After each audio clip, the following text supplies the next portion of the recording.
mesure. Euh, on a des invités pour débriefer, analyser cette finale de l'Eurobasket, cette défaite de l'équipe de France 88-76 à Berlin en Allemagne. Eh bien, elle est là, je la vois qu'elle est là. On va peut-être accueillir la première de nos invités. Vous allez voir, on va essayer de faire ça. Mesure cette finale avec nos différents invités que l'on va avoir. La première est là, Andy. Bon, comment ça va déjà? Euh, Ça va, ça va. Un peu deg, un peu deg. Voilà. Ouais, hein, après un match comme ça, c'est il n'y a pas eu, enfin, il y a eu très peu de moments où on a espéré en fait, hein. Ouais, non, dès le début, on n'a pas très bien commencé. L'Espagne était bien dans sa finale. Direct, on a pris un éclat. Donc oui, forcément, ça laisse peu de place aux rêves, aux espoirs. Même si, bon, moi, je me disais, ils l'ont déjà fait, ils savent. Mais en finale, c'est c'est compliqué. Bah ouais, parce que enfin, là j'ai un peu la feuille de stats sous les yeux. Premier quart, on prend 23-14 déjà après 10 minutes. C'est déjà quand on part comme ça sur une finale, c'est sûr que ça met pas en confiance quoi. Surtout que bon, quand on a vu les huitièmes et les quarts finales qu'on a fait, c'est alors la demi-finale était un petit peu mieux, mais voilà, c'est difficile quoi. Ah ouais, non, non, c'est sûr, mais ça me fait mal de le dire parce que c'est l'Espagne, mais honnêtement, enfin, ils étaient vraiment au-dessus. Ils étaient au-dessus, mais de le dire vraiment.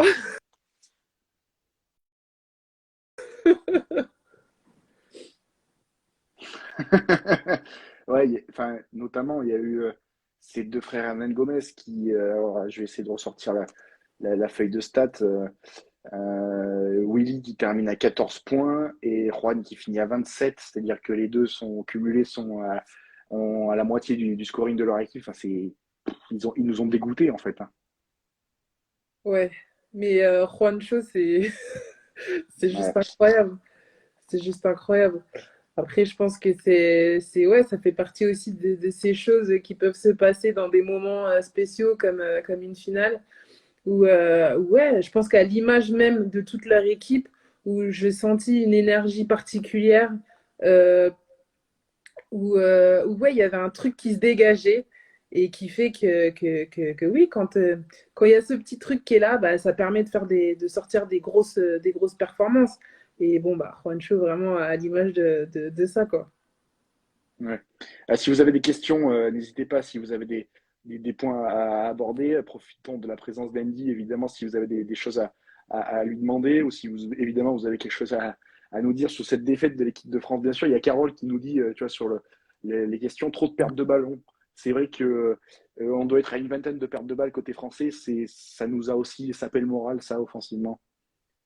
Après ça, c'est vrai que c'était pas nouveau. Mm. Bon, bah, quand on a parlé après la demi, j'avais dit il va falloir faire attention parce que ça risque de se payer cher. Et là, alors je sais pas, j'ai pas les stats, mais je crois qu'après les pertes de balles, ils sont à peut-être une trentaine de points marqués, les Espagnols, après nos pertes Alors, de balles. attends, je vais regarder. J'avais cette stat à la mi-temps, j'avais regardé ça à la mi-temps. Alors, attends. On va essayer de regarder ça. Mais c'est vrai que oui, quoi qu'il arrive, ils nous ont, enfin, ils ont beaucoup, 35 points après des pertes de balles. Voilà, c'est énorme. Ouais. C'est énorme. C'est juste énorme. Donc, j'ai envie de dire, c'est pas 35 points donnés, mais presque. Ouais. Ouais, avec 47 points de joueurs sortis du banc en plus. Et voilà, on voit, hein, ils ont mené pendant 38 minutes 35 les Espagnols. Alors, il y a nous, les Français, on a mené, ben, en fait, au tout début, quand Rudy marque son premier lancer Oui, franc, on mène 1-0. On mène 1-0 et après, je crois qu'on prend 9 points d'affilée, donc on est à 9-1. Et après, voilà, ça a été compliqué. Je vois un petit peu au niveau du rebond, on est quasiment à égalité parfaite, 28 pour les Bleus, 27 pour les Espagnols. Beaucoup plus de rebonds défensifs pour les Français, 23 rebonds défensifs. Voilà, après, c'est sûr que c'est à 3 points où les Espagnols nous ont tués. avec notamment Juancho Hernan Gomez, Willy qui a fait un début de premier quart aussi énorme, Ouais.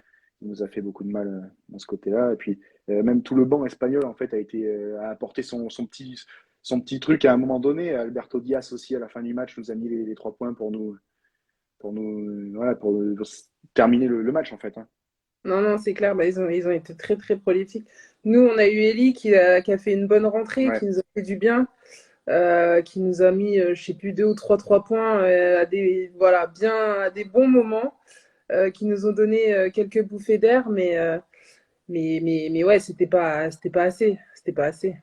ouais. Côté Ouais. français, on est à 9 sur 23 à 3 points sur l'ensemble de la partie, un peu moins de 40%. Eli, tu en parlais, qui met ses 3 points, 3 sur 6 à 3 points, 9 points sur l'ensemble de la rencontre. Il a joué 22 minutes, Eli, sur ce match. C'était peut-être pas forcément attendu, mais il a en tout cas fait ce qu'il a pu sur son entrée. Côté bleu, le meilleur scoreur, Evan Fournier, avec ses 23 points. Derrière lui, Thomas Hurtel à 16 points. Qui est-ce que tu mets, toi? C'est plutôt en avant côté bleu, c'est Evan qui a essayé tant bien que mal voilà, surtout offensivement, d'apporter un petit peu plus de punch et de scorer.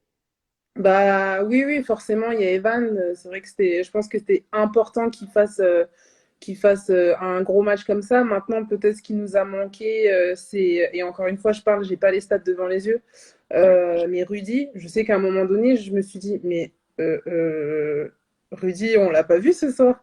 ouais c'est vrai. Et je pense qu'ils l'ont vraiment verrouillé, quoi. Donc peut-être que ça nous a manqué aussi de le voir au scoring.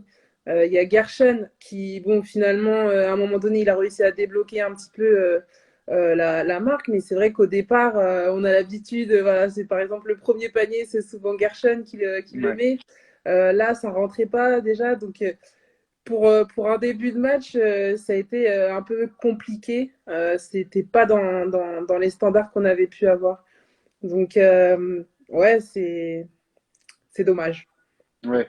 Tu disais, c'est vrai que c'est une petite anecdote, mais à chaque fois enfin, je crois que depuis le début de la compète, à chaque fois que Gershon, il y avait le premier shoot, en fait, il le rentrait à chaque fois, ça donnait le ton tout de suite de la partie. Voilà, ça a été un petit peu plus délicat ce soir, ça n'a pas été le cas, et malheureusement, ça a été de mauvais augure. Rudy, t'en parlais, il est à 6 points ce soir. Ouais. Il a Deux pris sur, combien deux de sur shoots? il est à il est à 4, 6, 8. 8 tentatives et ouais, il a 2 sur 4 au lancer. Il finit à moins 7 d'évaluation. Ça a été compliqué pour Rudy, mais tu le disais, il a été muselé. Ah ouais. Et alors, il y a eu un moment la relation Vincent Poirier avec Gershon qui a marché par séquence, mais ça a été plus compliqué ensuite pour les Bleus qui s'incline ce soir pendant cette finale. Il y avait une suggestion, alors attends que je remonte. Il y avait quelqu'un qui nous disait, oui, Aurélie qui nous disait il a manqué Nando. Est-ce que c'est dans des matchs comme ça qu'on voit avec des joueurs d'expérience comme Nando ou Nico, ça manque ou alors c'est une excuse?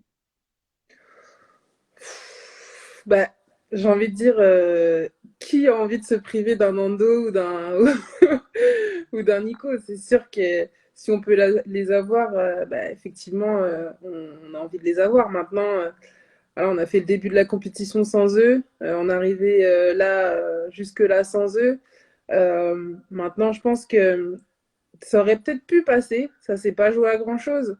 Je pense qu'on a le moment où on revient à 3 points.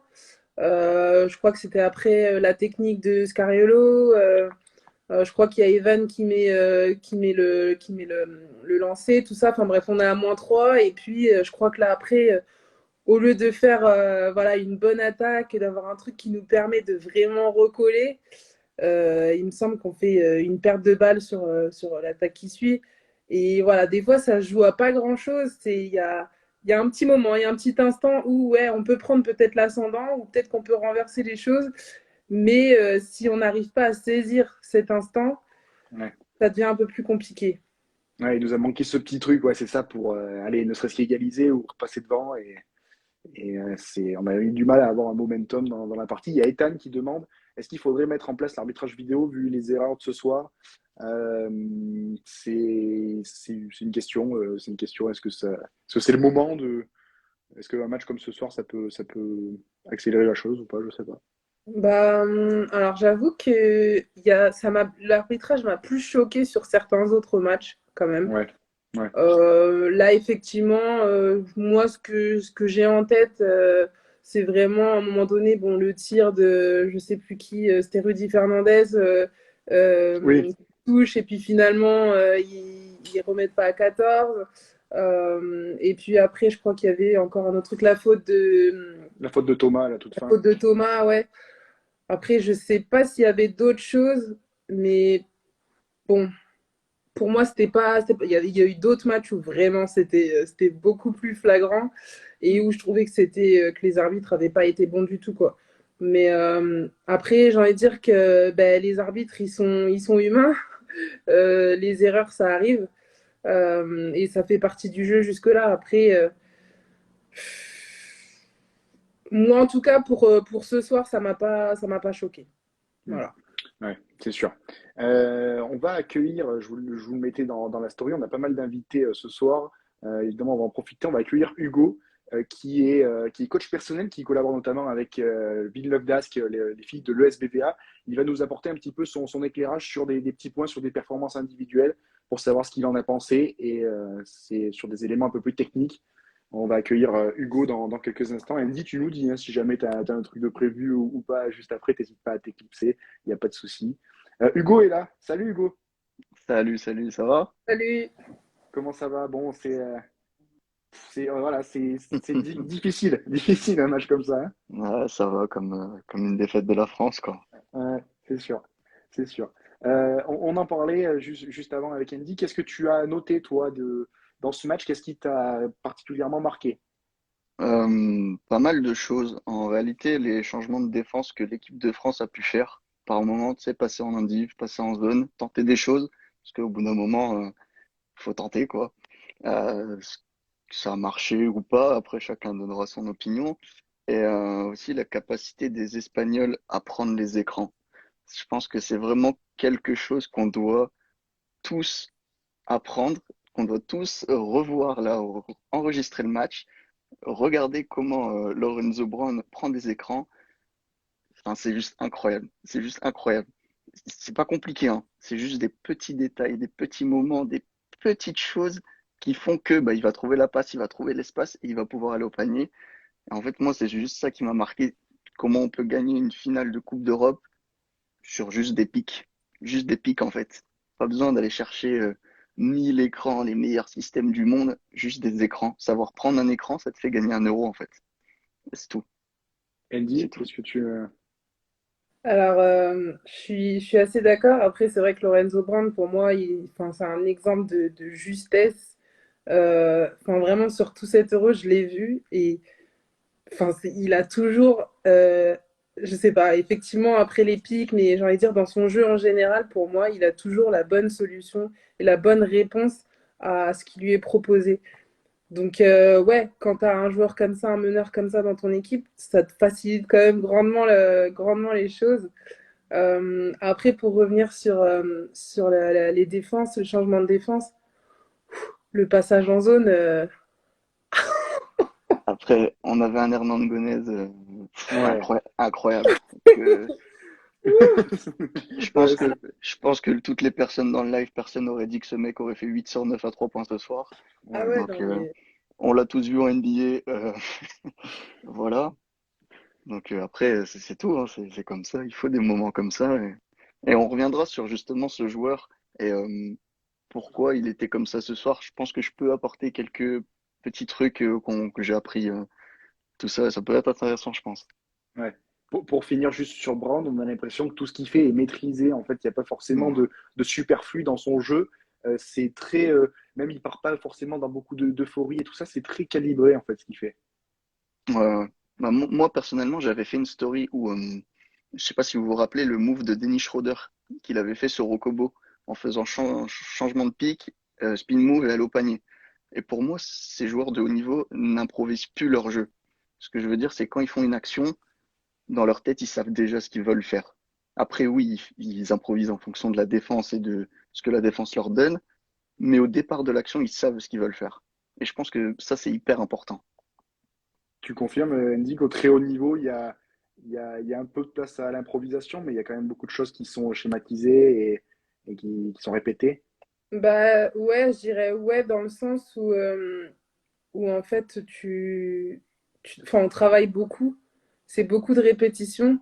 Donc oui, c'est pas de l'impro dans le sens où tu travailles tellement ces choses que bah en fait ouais, c'est pas enfin, je dirais que c'est pas de C'est, l'impro parce que tu les travailles beaucoup, mais ouais, c'est de l'instinct. C'est de l'instinct et Voilà. la reconnaissance et ce qui se passe en, voilà, en très très peu de temps, quoi. ouais, c'est aussi une adaptation à la dixième de seconde près en fonction de ce que fait l'adversaire. Voilà, ce que tu disais, Hugo, Vincent Collet a tenté aussi une adaptation défensive, changer aussi de début de deuxième, je crois, il change totalement son 5.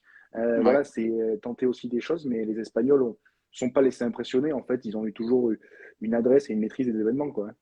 Ah non, mais c'est clair, hein. Il essayer de passer en zone, un div, small ball, un intérieur, deux intérieurs. Après, oui, ils avaient la réponse à tout. C'est des Ouais, soirs comme ça, hein. Écoute, si à chaque match on pouvait avoir la bonne solution défensive, ça se saurait. ça serait plus simple. Ouais. Tu voulais nous parler de Hernan Gomez, déjà lequel des deux? Parce que les deux ont été particulièrement brillants ce soir. Et qu'est-ce que Le tu plus as à nous jeune, dire, j'imagine, sur... Ouais, c'est sûr. le plus jeune. Qu'est-ce que tu as à nous dire sur lui? Alors, il y a un truc qui s'appelle en prépa mentale l'état de flow. Et en gros, c'est, comment dire? Alors, c'est une hyper concentration qui vous fait un peu réussir tout ce que vous faites. Je sais pas si des gens ont déjà eu ça pendant leur match, mais par exemple, vous shootez, ça rentre. Et vous pouvez shooter de n'importe où, ça va rentrer. Et il y a toujours un soir comme ça où on shoot, ça rentre. On peut shooter à un pied, ça va rentrer. Et faudrait se renseigner, hein, voir si Hernan Gomez fait de la prépa mentale et tout, mais ça vient de là. Et je pense que ça peut être intéressant si on arrive à savoir s'il fait de la prépa mentale et si justement il utilise, enfin s'il arrive à se mettre dans cet état de flow qui est super compliqué à atteindre, hein. C'est pas quelque chose que tu peux atteindre à tous les matchs, mais je pense que c'est un truc intéressant. Et si vous voulez vous renseigner, il y a pas mal d'articles sur Internet. Et c'est assez facile à comprendre en vrai, donc n'hésitez pas. Ouais, N'hésitez l'état de pas. flow avec des mots que le grand public aussi lui parle, l'état de grâce, en fait, C'est globalement, ça, c'est c'est ça? ça. Ouais, c'est ça. Elle dit, ça t'est déjà arrivé, ça? J'imagine que oui. Ouais, ouais, ouais. Je T'as vois des souvenirs? totalement, je vois totalement de quoi on parle. Effectivement, c'est pas simple à reproduire. On n'arrive pas à retrouver cet état-là comme on veut et quand on le voudrait. Dommage. Mais ouais, effectivement, les jours où ça arrive, c'est compliqué pour la défense, mais pour soi-même, enfin, c'est un kiff. C'est juste. Après, quand on essaye d'expliquer, enfin, on peut pas, quoi. Parce que des fois, enfin, moi, je sais que quand ça m'est arrivé, je me suis retrouvée dans des trucs, j'ai tenté des choses que j'avais même jamais tentées. Et je sais pas, c'était juste, bah voilà, je l'ai senti à ce moment-là, je l'ai fait, c'est rentré. Mais c'est comme on dit, ouais, des fois, on voit le cercle plus gros qu'il ne l'est et on shooterait, mais dans n'importe quelle position, n'importe comment, ça rentre et vraiment sans difficulté. Assez, Dans ce, assez agréable. Ouais, c'est sûr, c'est sûr. Dans ces moments-là, on aimante les ballons, c'est ça? Les coéquipières qui lâchent vite la balle, Ah on bah dans demande Non, ces plus. moments-là, ouais, je pense que ce qu'il faut, c'est pouvoir reconnaître la personne qui est dans cet état-là. Et ouais, de la rosée de ballon le temps que ça dure, parce que voilà, parce que pour elle, c'est facile, c'est sans forcer. Donc pourquoi se priver de ça, quoi? Hugo, comment t'expliques que ça soit tombé sur lui ce soir? C'est se sublimer pour l'événement? non, c'est. Si quelqu'un a une explication à ça, qui me la donne. Comme ça, personnellement, je serais plus souvent en état de flow, mais non, si c'était si facile d'y atteindre, après, je pense que c'est un soir comme ça. Je pense que si on refait le match demain, il met pas 25 points, tu vois, donc, ou peut-être que si, donc je ne sais pas. Ouais. C'est sûr, et ça a grandement aidé les Espagnols. Je remonte un petit peu pour voir si vous avez des questions. Je crois qu'il y a quelqu'un. Alors, Hugo, tu n'étais pas là, tu vas peut-être pouvoir nous dire deux mots là-dessus. Ouais, c'était Yann. Yann qui nous disait, bah, comme ça, et il a raison de nous le dire juste simplement comme ça, 20 pertes de balles. C'est. Voilà, c'est. Alors, on en parlait avec Andy, c'est certes très récurrent de la part de la France sur cet euro. Je crois qu'on était à 15 pertes de balles en moyenne par match. Mais à 20 pertes de balles en finale, surtout face à l'Espagne, c'était compliqué d'espérer quelque chose. Ouais, après, oui, c'est pas nouveau. On le Ouais. savait, on s'y attendait aussi. Euh, je ne sais pas, après, si on peut faire un comparatif avec les Espagnols, sans dénigrer la France, bien sûr, je trouvais que dans l'Espagne, tous les joueurs connaissaient leur rôle et respectaient leur rôle. C'est-à-dire que Fernandez, il shoot, il va pas aller dans la raquette tenter des choses. Son rôle, c'est shooter. Ouais, c'est un peu vulgarisé, hein.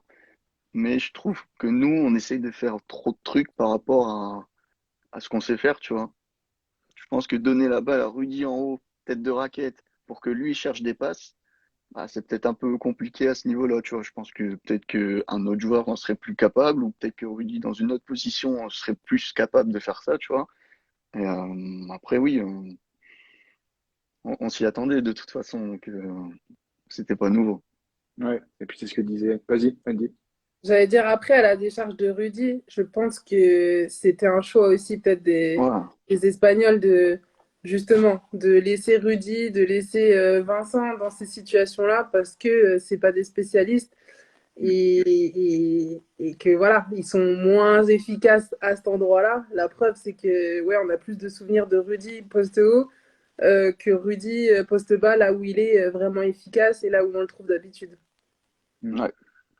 C'est sûr. Il y a Robin qui nous dit, je partage un petit peu sa réflexion. Au-delà des pertes de balles défensivement, c'était pas terrible. Deuxième mi-temps, il y a eu au moins trois quatre actions. Le mec finit tout seul au cercle et personne vient en aide. C'est vrai que voilà, les Français ont été un petit peu en délicatesse, mais ouais, c'est ce qu'on disait. En fait, il y a toujours eu, notamment dans le fin de troisième et quatrième, cet écart de 10 points, cette barrière des 10 points qu'ils n'ont pas réussi à briser. Et derrière, ça a été compliqué. Et la fin de match a été plus évidente pour les Espagnols. Hugo, est-ce que tu as quelqu'un aussi, enfin un joueur individuellement qui t'a marqué, dont tu t'y attendais pas évidemment à part Hernan Gomez, mais voilà, sur des aspects techniques, est-ce que tu as d'autres éléments? Non, après, pas un joueur en particulier, plutôt les meneurs des deux côtés. Je trouvais que les remontées de balles étaient vraiment très propres. Et pareil, c'est vraiment quelque chose que les gens doivent regarder. Regarder la position de la balle quand le meneur remonte le ballon. Regardez le peu de dribbles qu'il fait. Tu vois, il est pas en train de faire des crosses, des dribbles entre les jambes, des dribbles simples, simple, tout droit. Il vient, je spin, je protège ma balle et je mets en place. Tu vois, je pense que c'est ça que les gens devraient regarder, hein, au-delà du mec qui met des paniers. Regardez, bah, pour les gens qui sont meneurs ou même ceux qui sont pas meneurs, hein, comment on remonte une balle simplement, sans, sans des gris-gris comme on dit. Hmm, ouais, c'est sûr. Tu parlais de comment regarder, quels aspects regarder, comment, enfin, qu'est-ce que vous regardez vous quand vous regardez un match comme ça? Qu'est-ce qui attire votre attention en particulier? J'imagine pas les mêmes choses que tout le monde, c'est-à-dire regarder juste le ballon passer d'un joueur à l'autre. Euh, alors moi c'est chiant, mais depuis que je suis entraîneur individuel, j'arrive plus à me concentrer sur l'ensemble du match. Par exemple, je sais pas si je vais être fixé sur un joueur, bah, je vais regarder que ce joueur. Et je vais essayer de savoir c'est quoi ses points forts, c'est quoi ses points faibles, qu'est-ce qu'il a l'habitude de faire. Et je sais pas, ça m'amuse en fait. Et des fois, j'ai tendance à oublier de regarder le match du coup. Parce que si le mec n'a pas la balle et qu'il reste à zéro, bah, je t'avoue, je me fais un peu chier, mais bah, après, voilà. Non, mais sinon, après, j'essaye de regarder un peu tout, mais je suis plus dans l'aspect technique que dans l'aspect système et tout ça. Ouais. Andy, toi, c'est quoi? Qu'est-ce que tu focalises? Ben, j'avoue que moi je regarde beaucoup forcément les postes 4 déjà.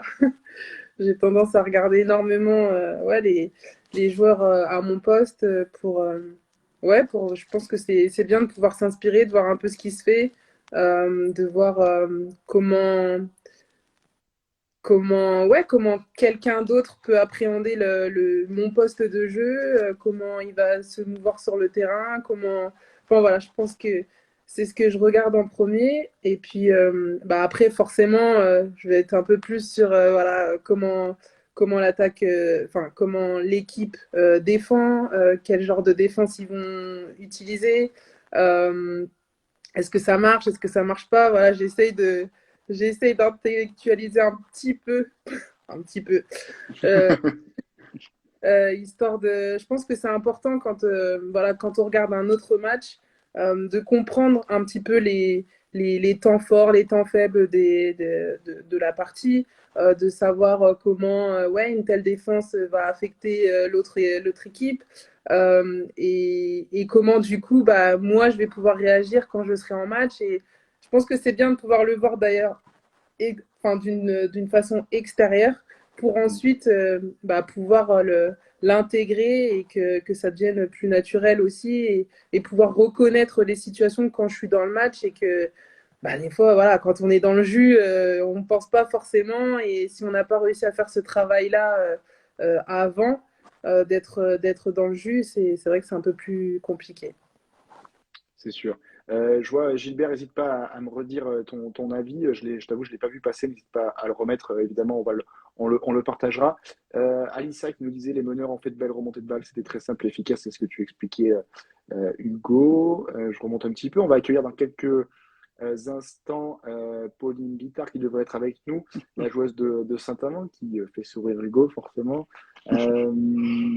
Alors, il y a Alissa qui nous dit je vois moins de zones au niveau masculin qu'au niveau féminin. Qu'est-ce que vous avez à dire là-dessus? Est-ce que c'est quelque chose qui vous parle aussi ou pas? Hum, Je sais pas si la dimension physique entre les garçons et les filles peut jouer. Je sais pas. Je trouve qu'à haut niveau, de toute façon, il y a très peu de zones, que ce soit chez les filles et chez les garçons. Après, si je me rappelle les matchs que j'ai vus de l'équipe de France féminine, je me rappelle pas avoir vu de la zone. Ou alors, de toute façon, les passages en zone, c'est souvent sur des courts instants, hein. Une équipe internationale va rarement rester un quart temps entier en zone, du fait très simple que bah, les joueurs en face ils s'adaptent très vite. Donc, mais personnellement, je vois pas d'énormes différences. Après, Andy sera plus apte à Bah, répondre. je- j'aurais tendance à dire que ouais, peut-être un peu plus. Et encore, je suis pas, c'est pas catégorique quoi. Mais je dirais ouais, peut-être un peu plus. Après, je sais que nous, vu qu'on a quand même notre point d'ancrage est fort à l'intérieur, on a eu tendance à avoir beaucoup de défense de zone contre nous. Mais après, c'est aussi, bon, une fois qu'on arrive à bien gérer, si bon, l'équipe passe en zone, qu'on arrive à, voilà, à bien jouer le truc, à mettre un ou deux paniers à 3 points, généralement, ça va, on nous laisse un peu tranquille, quoi. Mais après, voilà, je sais pas, j'arriverai pas vraiment à dire s'il y en a vraiment plus chez nous que chez les mecs. Ouais, c'est sûr. Je vais lancer la petite invitation à Pauline. Normalement, elle devrait nous rejoindre dans quelques instants pour continuer ce débrief avec elle, pour qu'elle nous donne son avis. Juste avant, on avait une question de Baptiste qui vous demande est-ce que vous pensez que le match manquait d'intensité dans la majorité du temps? Bon, en fait, les Espagnols étaient devant, donc ils avaient juste à gérer le tempo. Après, est-ce que la France n'a pas mis assez d'intensité? Je trouve pas. Non, je pense que son match avait son intensité, hein. Après, derrière une télé, c'est toujours dur de ressentir l'intensité du match, mais Ouais. ça m'a pas choqué plus que ça. Salut Pauline. Salut! Bon, comment ça va? Bah, je suis dégoûtée, putain, j'en ai marre des Restes espagnols! Non, mais là, je Bah, rigole, mais je rigole pas. Je suis au fond, je suis dégoûtée. Franchement, ils me saoulent, j'en ai marre des Espagnols. J'en ai marre, ils sont relous. Voilà, le live est terminé pour moi. ouais, ouais, qu'est-ce que tu veux que c'est difficile. Non, mais c'est comment t'as vécu ce match? Bah, j'y ai cru hein, jusqu'au bout, vu la chatte qu'on a eue sur toute la compétition. J'ai envie de te dire, je me suis dit à tout moment, on peut revenir. À chaque fois, j'y ai cru, à chaque fois. Et en fait, ils ont été trop forts sur tout le match. Ils ont été sereins. Franchement, je pense qu'on a pris une leçon tactique des Espagnols. Ils ont été, franchement, à un bout d'un moment, il y a une image sur le banc où tu vois.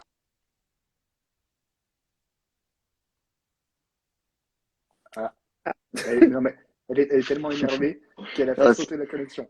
c'est à Saint-Amand, ils ont pas la 5G là-bas. Elle a fait sauter la connexion. Mais en tout cas, Pauline qui a vécu son match On l'a vu notamment dans sa story, elle était très anti-Espagne. Mais c'est sûr que, ouais, c'est sûr que en plus, ouais, c'est ce qu'elle disait. Il y a des images qui ne trompaient pas. On voyait le banc français qui était très vite, ouais, qui avait très vite compris que c'était mal embarqué, quoi. Enfin, déjà le langage aussi du banc faisait que c'était compliqué. Ils avaient vite compris les Français. Ouais, après, je pense qu'il faut pas se faire au body language des joueurs sur le banc. Tu sais, chaque joueur a son body Ouais. language et des fois, ça représente rien. Je pense que oui, à la fin du match, bah, tu vois que tout le monde le sait et personne veut le montrer en soi, mais bon. Mais en début de match, non, je pense pas que les joueurs étaient dégoûtés plus que ça. Est-ce que Rebonjour. oui. Alors, t'as l'image figée, Pauline. Enfin, de mon côté en tout cas, mais je sais pas si c'est le cas pour vous aussi, Hugo et Andy. Ouais. Ouais, elle vient Euh, de se quitter, là. Et il y a ouais, du bon. réseau à Saint-Amand, je t'ai entendu, hein, Hugo. Commence pas. Ben vas-y, Pauline, on t'entend, donc vas-y.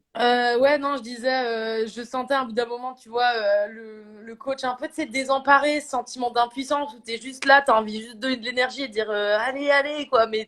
Mais le coach espagnol, franchement, il a vraiment bien géré, je trouve, son plan, son game plan, quoi, parce que dès qu'en fait les Français on s'adaptait, bah, en fait au temps mort suivant, ils changeaient sa défense et après on remettait du temps à se réadapter.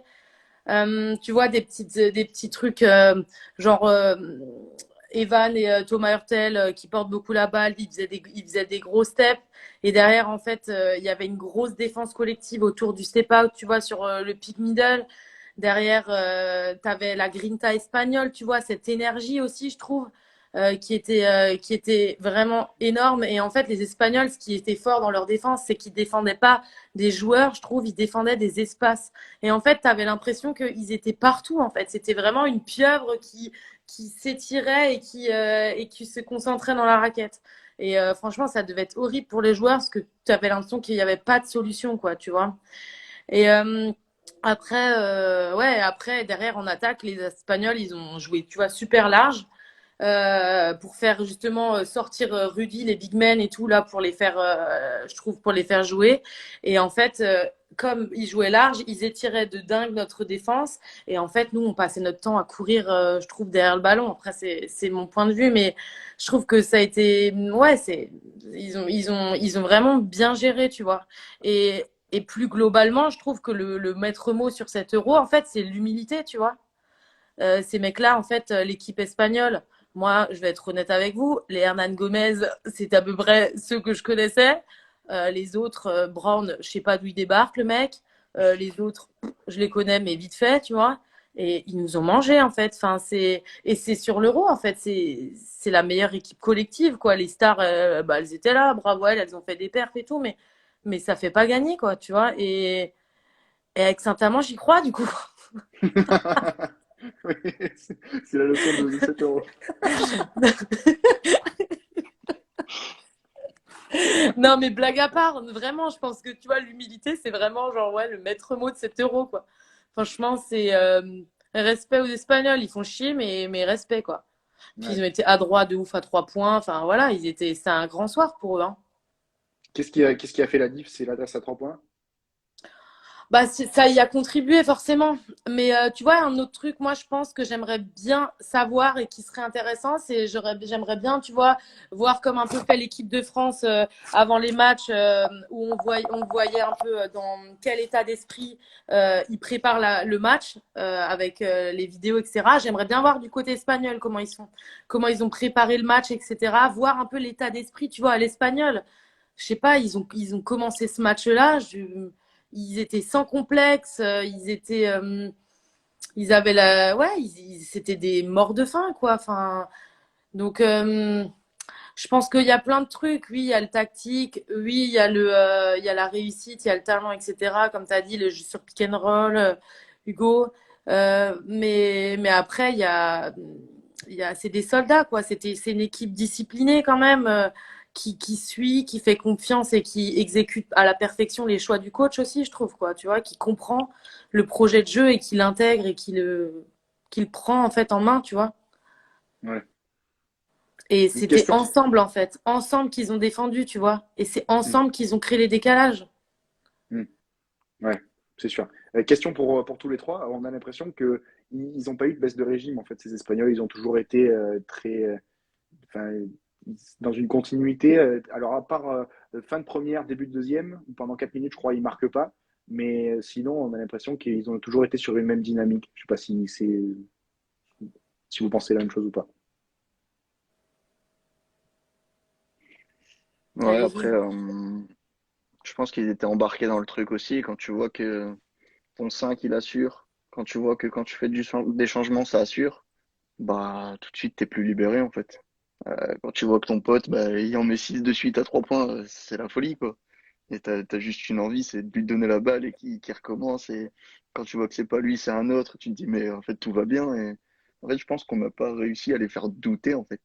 Et quand le doute s'installe pas, ben, tout va bien pour toi en soi. Ouais, c'est ce que tu construis aussi, je pense, sur l'ensemble de c'est ce que tu construis sur l'ensemble de la compétition aussi. C'est voilà, c'est chacun, je sais plus qui l'a dit, mais je pense que chacun connaît leur rôle, son rôle, etc. Et puis après, il y a eu des actions où tu mets le 3 points, tu mets le contre, qui te met en confiance. Enfin voilà, il y a plein de petits trucs comme ça, quoi, je pense, qui te mettent dans la hype, tu vois. Ou dès que t'as un temps mort, tu voyais, ils étaient tous debout. Enfin, c'était ouais. Ouais. C'est sûr. Tu parlais de ça, c'est un point extra sportif, mais on a eu l'impression pendant ce Euro que les Bleus ont peut-être manqué un peu de soutien. Alors évidemment, c'est les matchs en semaine et tout ça, mais on a l'impression qu'ils jouaient tout le temps à l'extérieur en fait. Que c'était le public bleu a eu du mal un peu à se déplacer. Est-ce que c'est une excuse évidemment rien du tout, mais c'est une remarque. Ben ouais, clairement. C'est dommage, c'est à côté en plus, c'est en Allemagne. Moi, clairement, je trouve que c'est dommage, tu vois, on est une grosse nation du basket européen, mais on peut pas rivaliser avec certains autres pays. Quand tu vois la Lituanie, la Ouais. Grèce, la Turquie, enfin, c'était le feu, tu vois. Et nous, en France, on n'a pas encore cette culture-là, hein. Peut-être qu'on va l'avoir dans quelques années, mais pour l'instant, non, Ouais. clairement pas. Andy, t'as des infos sur des déplacements des supporters français en Australie ou pas pour les filles? Non, j'ai pas d'infos. Tout ce que c'est que moi, je vais pas pouvoir y aller, malheureusement, Oui. hein. Je suis Oui. devant ma télé. Mais c'est vrai que l'Australie, ça fait quand même loin. Ouais, l'Australie, ça fait un peu loin, mais ouais, je pense que quand même, il y aura des supporters français. On lit bien sûr vos analyses dans le chat. Il y a Michael qui dit il demande de défendre sur Fernandez alors qu'il n'a rien fait du match. Pablo, les pertes de balles sont énormes côté français sur l'ensemble de la compétition, mais il y a toujours l'esprit d'équipe côté bleu sur toute la compète. Euh, on lit un peu Lena, évidemment, qui dit dommage pour la France. J'en ai vu qui disait je vais prendre la nationalité espagnole. Voilà, évidemment. Bah, tu Vous êtes quittes le tous. live, voilà, ça sera clarifié. Tu quittes le live. Ouais, le numéro 41 mettait tous les 3 points, j'ai jamais eu ça de sa vie. Oui, je crois qu'Hugo n'avait jamais eu ça non plus, il n'en revenait pas. Hernan Gomez qui a été particulièrement costaud. Tiens, Mickey, pardon, qui demande TLC n'a pas joué, pourquoi, selon vous? Alors, TLC, il a joué 4-30 dans ce match. J'allais rebondir là-dessus. Moi, j'ai pas compris non plus, un bout d'un moment, pourquoi il a pas tenté, tu vois, quand tu es un peu, voilà, tu sais pas quoi faire, pourquoi tu n'essayes pas de tenter de le mettre là-dedans, tu vois, genre, ouais, ou même Amatembai, tu vois, sur un délire où, en fait, quand tu fais un pic et que derrière, en fait, tu peux donner sur le short roll, sur le grand en tête de raquette, fallait un peu un poste 4, un peu deuxième meneur de jeu, tu vois, qui recrée le décalage derrière, qui peut être capable d'être agressif sur le tir milieu de raquette, sur du drive, qui a un bon jeu de passe aussi et une bonne lecture de jeu, tu vois. Je trouve, enfin, après, c'est toujours facile de le dire après, tu vois, mais ouais, je pas compris. Andy, le fait qu'Amatemba et TLC n'aient pas eu leur chance ou alors pas suffisamment. Qu'est-ce que tu en penses? J'avoue que je sais pas trop, hein. Maintenant, je peux excuser, c'est que je pense que dans ces moments-là, sur une finale, pour un coach, toujours un peu particulier. Je pense qu'ils aiment aider avec voilà, leur certitude. Je pense que ouais, il a montré des choses qui étaient plutôt pas mal, deuxième partie de la compétition, mais malgré tout, sur le poste 4 pardon, ça reste quand même Gershon qui a Ouais, c'est vrai. sur le truc. Donc je pense que quand Vincent a besoin de se rassurer, quand c'est chaud, quand il y a un peu le feu à la baraque, c'est plus Gershon, à mon avis, qui va mettre parce que voilà, que c'est une valeur sûre et que Gershon, depuis le début de la compétition, en tout cas, il a été Oui, c'est fort. vrai. Mais tu vois, juste avant, là, quand vous avez parlé du fait de Kolo Batum, genre un Batum dans le poste 4 sur ce match-là, il aurait, tu vois, pu aussi grave apporter, je pense. Ouais, c'est sûr. Mais après, c'est vrai que Gershon a fait sa compète. Ah ouais, Honnêtement, Gershon, il a fait une vraie compète, clairement. Enfin, franchement, ouais, c'est sûr. il n'y a rien à dire. Euh, je lis encore vos remarques. Alex qui nous dit on n'était pas favori, c'est pour ça qu'on n'a pas gagné du coup. Mickey qui dit c'est déjà un exploit qu'on soit en finale. C'est vrai, est-ce que ça ne nous pendait pas un petit peu au nez d'avoir cette défaite après ces huitièmes et ces quarts de finale où on passe in extremis? C'est une question aussi qu'on peut se poser.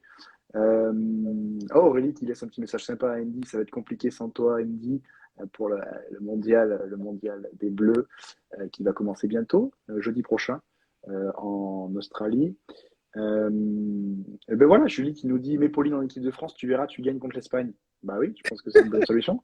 Je pense que faut pas s'embêter des fois. Bah oui, totalement d'accord avec toi. Je veux dire, un bout d'un moment, je dis totalement. Ouais. Ouais. Ça coule de Pablo, source. Pablo qui dit c'est l'occasion d'aborder ce sujet-là. Vincent a fait un excellent choix avec Terry, c'est une vraie révélation sur la compétition. C'est vrai que Terry Tarpé a eu son passage aussi ce soir à un moment, mais sur l'ensemble de la compétition, c'est vrai qu'il s'est un petit peu révélé quand même aux yeux du grand public. Hein. Clairement. De toute façon, c'est un profil qu'on n'avait pas jusque-là. Je pense que, en plus, quand on regarde les extérieurs qu'on peut avoir, je vais pas dire qu'ils sont tous pareils, mais qui ont des profils qui se ressemblent quand même. Ouais. Là, Terry il arrive vraiment avec autre chose, quelque chose qui est vraiment à lui.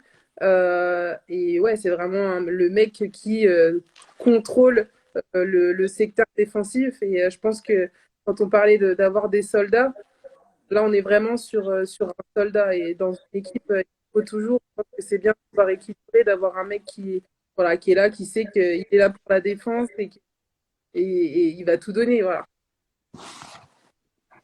Ouais, c'est tout bénef hein, pour lui, l'Euro, hein, clairement.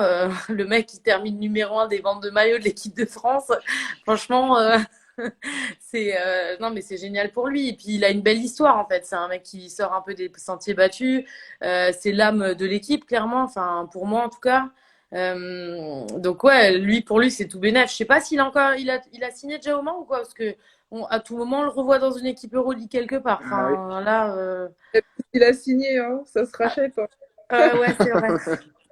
Bon, en tout cas, il est bien là. Pour lui, c'est bénef, l'Euro. Bon, ok, il a la médaille d'argent, mais il va être bien là pour les prochaines saisons, à mon avis. Carrément. Hugo, qu'est-ce que tu peux nous dire sur Terry? Euh, un exemple défensivement, c'est peut-être pas le plus propre sur ses appuis, sur Mm. ses changements de direction, tout ça, mais c'est un mec, tu vas le passer, mais 2 secondes après, il est encore à côté de toi, en fait. Donc, oui, on dit Mm. Andrew Albisi, tout ça, etc. Mais mettez la défense, la technique de défense d'Andrew Albisi combinée à la hargne de Tarpé, je pense que si les 5 joueurs sur le terrain ont ça, on gagne. On gagne. Même juste avec la hargne, en fait. Même pas besoin de technique. En défense, on dit souvent que c'est que de l'envie. C'est réel. C'est totalement réel. C'est que de l'envie. Ouais, c'est sûr. Et on l'a vu notamment dans toute la compétition. Mickey qui vous demande, les filles, votre avis sur Collet, j'imagine, sur sa manière de coacher ce soir. On en a un petit peu parlé. Est-ce que on lui impute une responsabilité ce soir? Vas-y, je te laisse, Andy. Alors Oui, là, bon,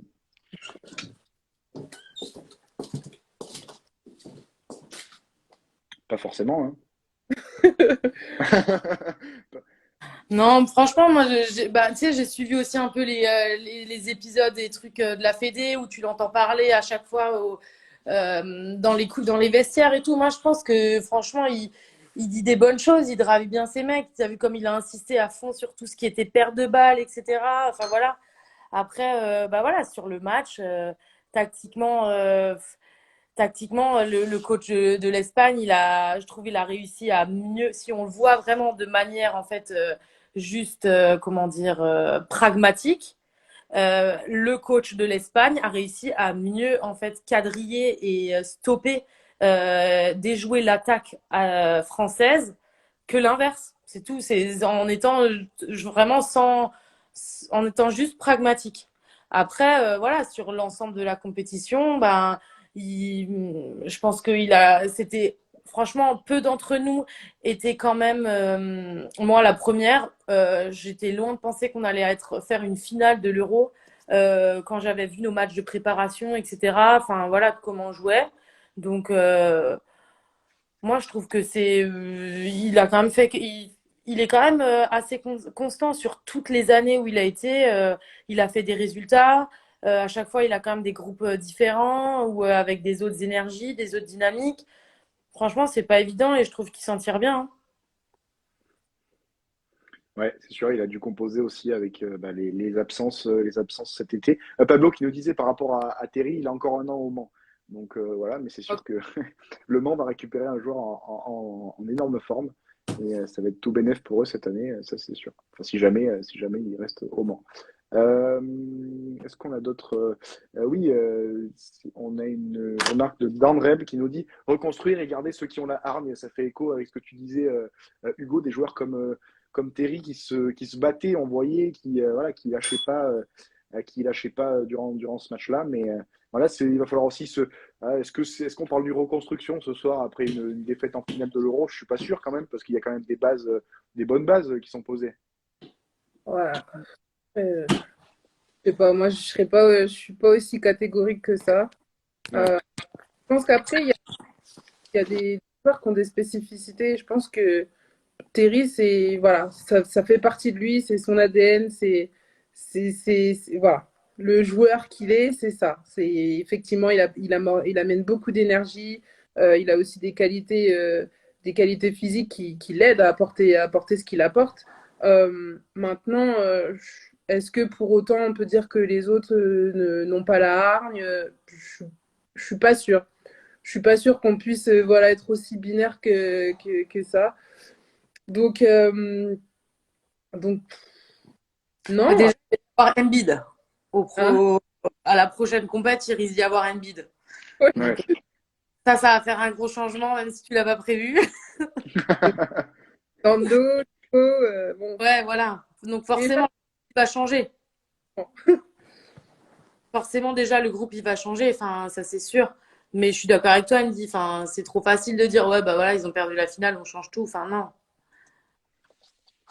Parce C'est que sûr. moi, quand même montré enfin, il y a quand même une force de caractère. Parce qu'effectivement, comme on l'a dit, comme tu l'as dit, Pauline, il y a pas mal de gens qui les voyaient pas arriver jusque-là. Euh, et malgré tout, ils l'ont fait. Alors oui, certes, c'était pas aussi beau que tout ce qu'on aurait voulu. Oui, il y a eu des déchets, oui, il y a eu des erreurs. Malgré tout, ils se sont retrouvés dans des situations très compliquées et à aucun moment je les ai vus lâcher, moi. À aucun Exactement. moment, je les ai vus lâcher. Donc, je pense que ça montre déjà aussi une force de caractère qui est là, qui est bien présente. Donc après, la hargne, oui, des fois, ça peut se montrer d'une façon ou d'une autre. Pour moi, ça, c'est aussi une démonstration de hargne, ouais, du fait que bah, les mecs, ils lâchent rien. Je pense que si on regarde le match de la Pologne, par exemple, ils se sont retrouvés dans une situation compliquée. À un moment donné, moi, j'ai cru voir quand même qu'ils lâchaient un petit peu.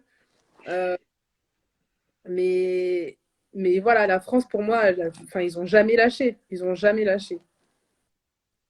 Ouais. Ouais, c'est sûr on parle de Terry parce que il est, voilà, et on le voit beaucoup dans cette dépense, mais c'est ce que tu disais, Andy, aussi. Loin de nous l'idée de dire que les joueurs français n'avaient pas envie parce que la force de caractère qu'ils avaient en huitième et en quart pour se sortir de telles situations, c'est vrai que c'était assez remarquable. Euh, je regarde si vous avez d'autres questions dans l'espace Moi, j'ai vu commentaire. de Fournier un peu là. De Fournier. Ouais. Et moi, en discutant, il y en a pas mal, ils aiment bien taper sur Fournier. Et moi, ça m'énerve. Parce que, en fait, c'est trop facile de taper sur lui, je trouve. Mm. Alors que, tu vois, tu peux ne pas être dedans, pas mettre tes tirs. Mais ce soir, ok, il n'a pas fait le meilleur match de sa vie, mais il a quand même mis des gros tirs. Il a mis dans les matchs des situations, des tirs clutch. Je trouve qu'il a quand même eu un peu de l'impact. Là, c'est sûr. Ce soir, il n'a pas fait le match voilà, de sa carrière. Bon, ok, ça arrive. Mais je trouve qu'il a quand même mis des tirs sur la compète où je me rappelle, c'était galère. On lui donnait tous les ballons et il marquait peut-être pas des fois le point, mais il créait des décalages, etc. Et je trouve qu'il a eu vraiment un impact. Alors que tu vois, il y en a d'autres qui sont aussi des superstars. Je trouve qu'ils n'ont pas le même impact dans le jeu encore, tu vois. Ils auraient pu avoir plus cet impact dans le jeu de l'équipe de France.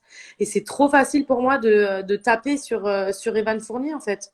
Parce que il y en a, ils pourraient faire des mauvais matchs et derrière un peu se cacher. Bah, Evan, il va peut-être rater, mais il va continuer en fait à prendre ses responsabilités. Et je trouve que ça, en fait, c'est force de caractère. C'est vraiment force de caractère. Ah oui. Ouais, Donc, ouais. Fournier a du caractère, 6 points d'interrogation. Oui, parce que Fournier a du caractère. Point. C'est une bonne argumentation. C'est une excellente. Non, mais c'est vrai qu'on l'a vu prendre ses responsabilités pas plus tard que tout à l'heure. Enfin, il était là. Je me rappelle d'un 3 points en fin de troisième quart, je crois, où voilà, il a plein de hargne et il se frappe la poitrine pour essayer d'amener ses coéquipiers avec lui. Malheureusement, ça n'a pas suivi, mais on a l'impression que c'était un peu lui le leader ce soir, en tout cas dans ce qu'il a apporté dans le jeu. Euh, qu'est-ce qu'on a d'autre Moi, qu'est-ce qu'on a moi, d'autre Ouais, le, vas-y, seul, go. le seul petit point négatif que je pourrais donner à Fournier là, ce soir et sur l'ensemble de la compétition, c'est par moment ses choix sur les fins de possession. Par exemple, je crois que c'est juste avant la mi-temps ou en fin de quart-temps, bref. Il reste 12 secondes et il attend 6 secondes, 5 secondes avant de jouer son pic. Alors que pourquoi pas, après je ne sais pas ce qui est demandé par le coach, hein, mais pourquoi pas mettre quelque chose en place, je sais pas, retrouver Rudy à l'intérieur, ou je sais pas, retrouver Rudy pour une extra passe, tu vois, au lieu de la jouer un peu, tu vois, ça me fait penser un peu à la NBA en mode, bon, je prends la balle, et tu vas voir ce que je sais faire, et si ça rentre, ça rentre, si ça rentre pas, tant pis. Tu vois, c'est juste un peu les trucs comme ça qui me Mais dérangeaient par moment. Et ouais. après, enfin, si c'est pas lui qui le fait, ça sera un autre de toute façon. C'est juste, je pense que c'est lui qui a assez de confiance en lui pour le faire. Et, après, c'est toujours pareil. S'il le met, on va dire que c'est le meilleur. Et s'il rate, on va le clasher. Mais Donc Andy, voilà. notamment dans le live, et c'est vrai, je trouve qu'elle a raison là-dessus, qu'on n'a pas assez donné la balle à Rudy, tu vois. Mais quand je parle aussi dans l'impact d'une équipe, moi je suis Rudy Gobert dans l'équipe, tu vois, quand tu as un temps mort ou que tu as un huddle, etc., genre tu dis à tes collègues, donnez-moi le ballon, tu vois, ou parce que je suis tout seul, donne-moi le ballon. Et tu prends tes responsabilités et tu as de l'impact. Alors, il a fait quand même une super compétition. Et je suis qui pour dire qu'il est nul? Je suis personne, on est d'accord, mais juste, ça n'a pas été, par exemple, le Rudy des Jeux Olympiques. Ouais. Je trouve dans Ouais. l'impact de l'équipe, de sa façon, de comment il a été dans le jeu. Alors, il a fait des gros matchs, c'est sûr, tu vois. Mais maintenant, on parle de gros joueurs comme Evan qui a un impact dans le jeu. Est-ce qu'un mec comme Rudy, il devrait pas en avoir plus? C'est une question que je pose. Après, je pense que c'est sa personnalité aussi, tu vois, hein. Genre, peut-être que c'est pas le mec qui va aller au milieu et qui va dire, bah, donnez-moi le ballon, hein. Je pense qu'il a évolué depuis certaines années et on l'a tous vu. Mais je pense, après je le connais pas du tout, hein, mais je pense que c'est pas du tout le mec qui va arriver et qui va dire putain les gars, passez-moi le ballon, je vais Ouais, mais vous montrer, tu vois. il y a une façon de le dire, c'est Ouais, non, putain, donne-moi le ballon. Mais tu vois, un truc tout bête, quand ça c'est poli, plusieurs mais ça. fois tu as le step et que Rudy, il est sous le panier parce que le poste 4 quoi, il a le ballon en tête de raquette, il peut lui faire un petit, je sais pas, il peut lui dire, vas-y, là, je suis à ce moment-là, je suis dispo. Enfin, je sais pas, après, ça se trouve, il l'a dit, hein, j'en sais rien, enfin, on n'est pas sur le terrain, mais un impact en fait, tu vois. Et des fois, c'est même pas en termes c'est même pas quantifiable avoir l'impact en fait sur un terrain. Ouais. Mais après, la tactique des Espagnols était beaucoup sur le fait de couper Rudy du ballon et on a perdu énormément de ballons justement sur cette passe, sur le step, passe à Rudy, qui était coupé par Hernan Gomez. Donc, Ouais, faut donner du crédit à la défense espagnole aussi, ça c'est ouais, certain. Ouais. Ben justement, pour prolonger, je prends la perche, c'est Calumet qui me dit il faut surtout féliciter l'entraîneur espagnol qui avait compris que pour gagner contre la France, il fallait empêcher Rudy, Fournier et Yabusele. C'est ce que vous dites un petit peu. C'est tactiquement, ce que tu disais Hugo et ce que tu disais aussi Andy, c'est tactiquement c'est un coup de maître aussi de la part de Scariolo. Hein. ouais, après, bon, ça, faut pas être le meilleur entraîneur du monde pour savoir qu'il faut limiter Evan et Rudy pour gagner un match. Après, c'est tout ce qu'il y a mis autour qui est intéressant. Enfin, l'obliger à défendre sur des pics loin ou step sur l'écran, venir aider à l'opposé. Enfin, c'est ça en fait qui est intéressant. Mm. Puis je sais qu'à un moment ils sont passés en boîte sur Rudy, je crois, sur Evan, pardon, sur certains moments. Donc, Sur le meneur aussi. Sur les ouais. meneurs. Donc en fait, ouais, c'est tout ce qui est autour qui est super intéressant. On a une question de Pineapple qui vous demande pourquoi Malédon ne joue pas. Est-ce qu'il aurait pu être utile? Hmm, peut-être un peu de fougue, tu vois, ce jeune qui va. Après, je suis pas coach, hein, il y a peut-être des raisons. C'était Bah, il est peut-être beau, quoi. Oui, Ouais. c'était peut-être fixé comme ça dès le début, hein. Mm. Donc, Je sais même pas si. Non, il a pas. Je me rappelle plus, mais je crois qu'il n'a pas joué du tout de l'Euro, hein, c'est ça? si, il a joué. Si, Si, si, il a joué. Ouais. Ouais, ok. Ok. Eh ben, très bien. Je pense qu'on a fait un petit peu le tour. Est-ce que quelqu'un a quelque chose à rajouter, tiens, pour finir tout ça? Pauline, ça va? Tu t'es débriefé comme ça apaise un petit peu ou pas du tout? ça m'a un peu calmé. Là, je suis en train de regarder aussi maintenant un autre match aussi, ça aide. Je regarde la finale de la WNBA sur beIN. Il y a le Bon. match 5 là. Non, c'est le match quoi? Si, le match 5. 4. Euh, Gas contre Connecticut. Et du coup, ça permet un peu aussi de. Bon, là, de parler, ça fait du bien. Et là, je vais direct passer sur un autre match. Et comme ça, c'est comme si je passais, je le balayais un peu, tu vois, je l'oublie. Bon, ça va.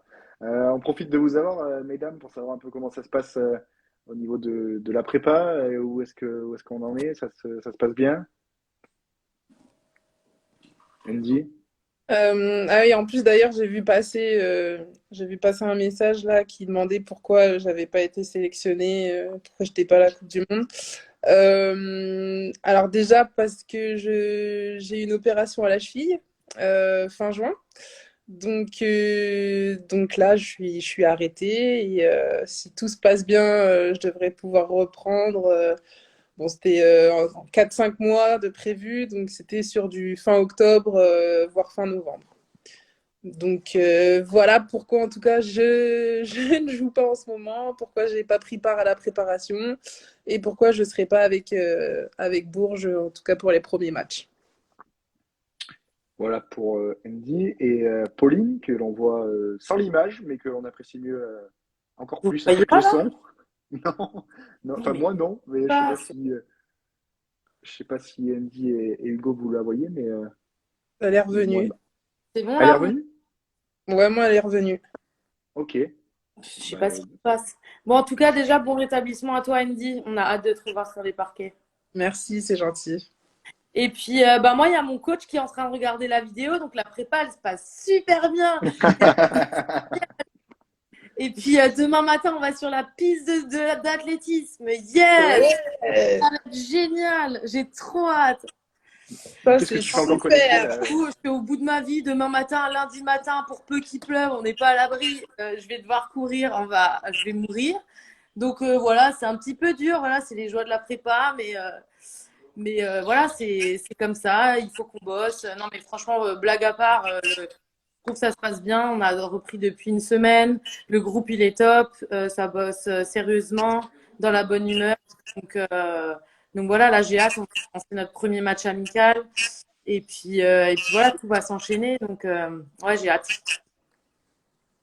Eh ben, c'est très bien. Des bonnes nouvelles ou en tout cas des news de votre côté. Hugo, toi, nouvelle mission du côté de Lille, de la SBVA, c'est bien ça pour cette c'est nouvelle ça. saison? C'est ça, c'est ça. Ah ouais, moi, nous, on a repris depuis 3 semaines déjà maintenant. Bon, c'est un peu spécial avec les joueuses qui étaient en équipe de France. Il y a In qui est encore avec la Belgique pour la Coupe du Monde. Rachid qui est également en Belgique pour la Coupe du Monde. C'est une préparation un peu spéciale. Après, moi, je découvre et je prends tout ce que j'ai à apprendre parce que c'est ma première année avec un club pro. Donc, je vois un peu comment ça se passe. Je mets un peu mon travail en place. Et puis, là, on a fait quoi? On a fait 2 matchs amicaux, je crois. On a 3 matchs cette semaine. Donc ouais, ça commence à s'accélérer et puis de toute façon, notre premier match, premier tour d'Euroleague arrive très vite, 12 octobre, donc ça, on n'a pas le choix de se préparer, hein. Et non, mais sinon ça se passe bien, le groupe est super, le staff est super et voilà, je suis super content pour l'instant. Ouais, j'ai vu Rachid passer sur le live, donc évidemment que le staff est super et que tout se passe bien.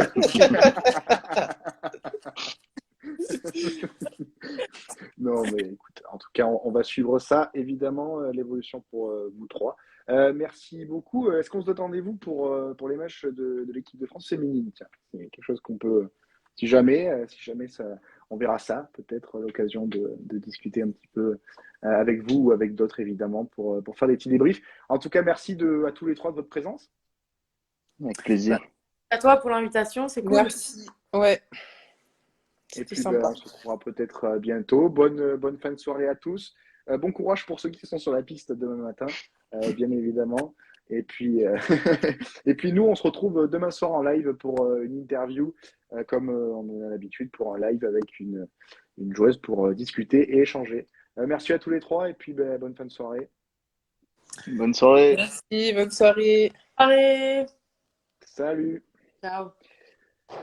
Voilà pour ce live avec Pauline, Andy et Hugo pour eh bien, débriefer cette défaite de l'équipe de France en finale de l'Euro 2022 face à l'Espagne sur le score eh bien de 88 à 76. J'espère que ça vous a plu ce petit visio. Merci Quentin pour le message.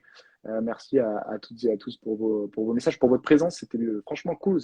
Vous aviez plein de questions très intéressante pour nos invités.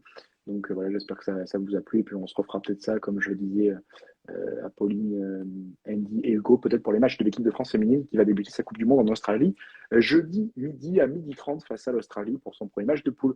Merci de nous avoir suivis. Demain, rendez-vous demain soir en live, ici même endroit, pas même heure, mais un peu plus tôt, pour eh bien, un live avec une joueuse pour discuter basket et discuter ballon. Merci pour le message d'Angreb, ça fait plaisir. Merci pour votre présence et puis bonne fin de soirée à tous et à demain. Salut!